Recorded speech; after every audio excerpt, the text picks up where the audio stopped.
A blaze is tearing through New York and New Jersey. Here's what you need to know. Despite recent rainfall, the Jennings Creek wildfire has already consumed over 3,500 acres and is expected to grow beyond 5,000 acres. The rugged terrain and dry conditions are making it incredibly difficult for firefighters to contain the blaze. Hundreds of firefighters are battling tirelessly, but the fire's size, nearly 8 square miles, poses significant challenges. Currently, only 20% of the fire on the New Jersey side is contained, while the containment status on the New York side remains unclear. This wildfire serves as a stark reminder of the growing risk of wildfires, even in areas that have recently experienced rain.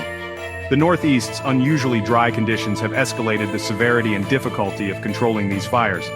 Health advisories were issued due to smoke, but conditions have since slightly improved. Residents are urged to stay informed and heed all safety warnings as firefighters continue their efforts. Stay tuned for more updates as this serious situation unfolds. The urgency to contain this wildfire cannot be overstated.